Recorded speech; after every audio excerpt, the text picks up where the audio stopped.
Danas je ponedeljak, 2. april 1962. godine. Odigrano je 17. kolo državnog fudbalskog prvenstva koje je pitanje budućeg šampiona svelo na 2 beogradska kluba.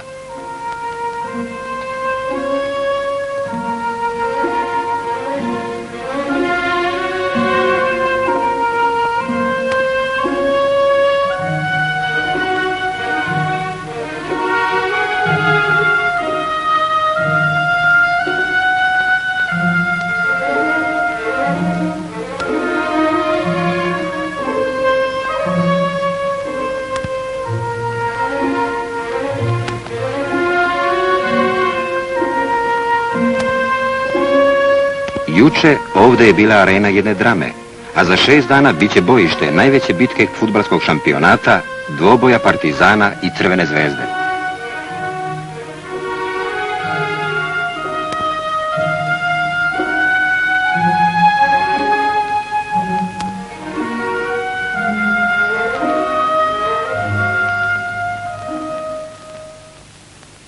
A evo i naših junaka.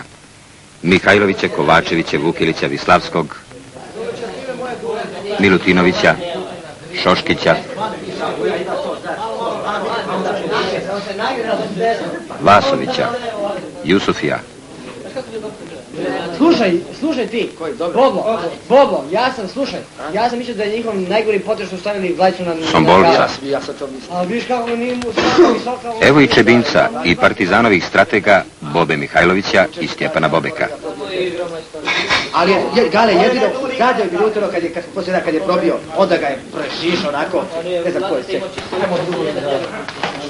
U kratkim crtama analiziramo u proteklu utakmicu sa Vadarom. Prije svega ja bih htio da vam čestitam na ovoj pobjedi protiv Vardara i naša je ocjena tehničke komisije da ste dali sve od sebe i da ste se izvanredno borili. Jasno, kad tako igrate, kad se tako borite, moramo da postignemo uspjeh. Naša je ocjena za prvo i drugo poluvreme da je prvo poluvreme bilo uglavnom mnogo bolje nego drugo. Vi ste u prvom poluvremenu ostavili vrlo dobar utisak, igrali ste onako kako smo se dogovorili. U svakom pogledu sve smo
znate da mi stalno govorimo o tome da kad Navala preuzme loptu, da ova četvorka, zadnja, ova 4 beka, odmah pređu do linije, znači da idu u takozvanu plitku formaciju.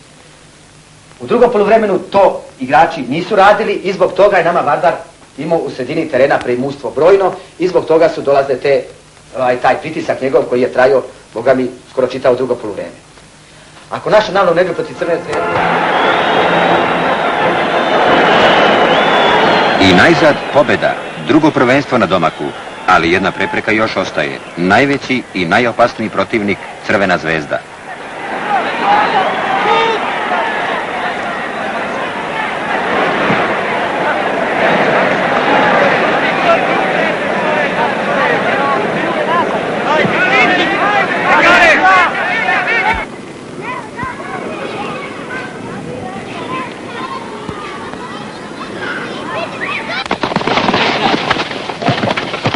Od utorka do petka proveli smo u fudbalskoj školi Partizana.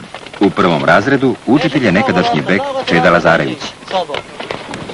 Udaranje loptom, jel da, nogom, štopanje malo, igra glavom, tako da imate onaj osjećaj. Dodaj loptu lepše, coki. Tako vidiš, sad je malo bolje bilo. Titin mali, ajde vamo. Te se još očekao, te ne vidim, jel?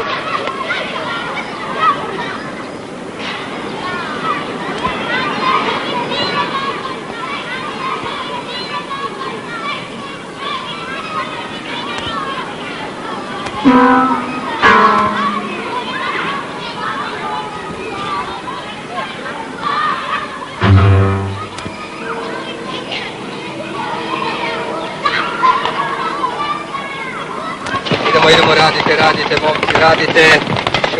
Kreći se, u pokretu sve.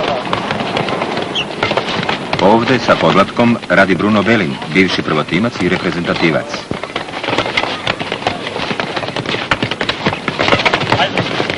Prati ga! Daj loptu, Branko! Dobro je! Idemo nole, ne gnjavi loptu, daj loptu! Bruno, ja mogu da idem kući, treba u školu da stignem na vreme.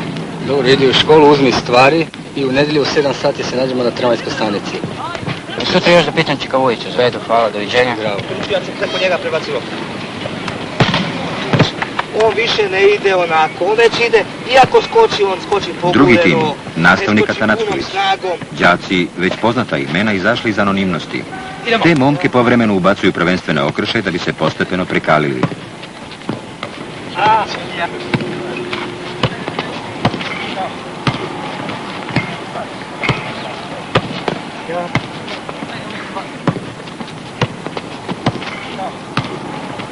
Ovo je gol!